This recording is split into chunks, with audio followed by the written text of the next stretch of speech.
ధనుర్మాస వేడుకల్లో భాగంగా కరీంనగర్లోని పలు ఆలయాల్లో ప్రత్యేక పూజలు కొనసాగుతున్నాయి. ఈ మేరకు నగరంలోని సప్తగిరి కాలనీ శ్రీ కోదండరామాలయంలో సామూహిక సుందరకాండ పారాయణం వైభవంగా ముగిసింది. గత 2 రోజులుగా అయోధ్య రామ మందిర ప్రతిష్టాపన సందర్భంగా సుందరకాండ పారాయణంతో పాటు శ్రీరామ పట్టాభిషేకం, అన్నకూటోత్సవాలను చేపడుతున్నామని ఆలయ ప్రధాన అర్చకుడు కలకుంట్ల రామాచార్యులు అన్నారు. ఇట్టి పారాయణంలో 108 మంది భక్తులు పాల్గొన్నారని, చివరి రోజున పట్టాభిషేకంతో పాటు 1008 శ్రీరామనామాలతో బియ్యంతో సహస్రనామార్చన జరుగుతుందని తెలిపారు. ఈ కార్యక్రమంలో ఆలయ చైర్మన్ గౌతమ్ రావు, కార్యదర్శి రాజురెడ్డి, అర్చకులు రామాచార్యులు, ఆలయ కమిటీ ప్రతినిధులు, భక్తులు తదితరులు పాల్గొన్నారు.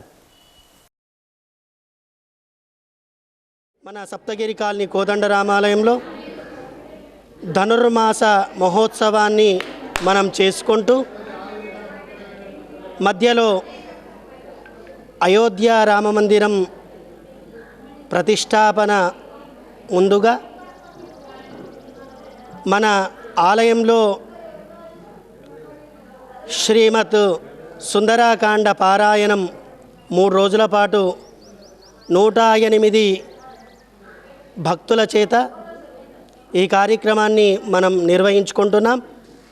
గత 2 రోజుల నుంచి ఈ కార్యక్రమాన్ని చేసుకొని ఈరోజు చివరిగా పూర్తి చేసుకోవడానికి శ్రీరామ పట్టాభిషేక కార్యక్రమాన్ని అందరి చేత సహకారంతో ఈ కార్యక్రమాన్ని నిర్వహించుకుంటున్నాం.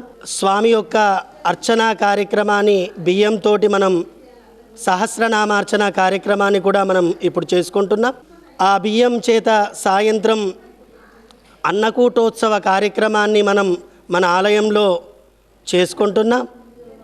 అలానే మన యాజమానులు, మన చైర్మన్ గౌతమ్ రావు గారు, అలానే రాజిరెడ్డి గారి కార్యదర్శి సమక్షంలో మిగతా భక్తుల చేత అందరి చేత ఈ కార్యక్రమాన్ని నిర్వహించుకుంటున్నాం.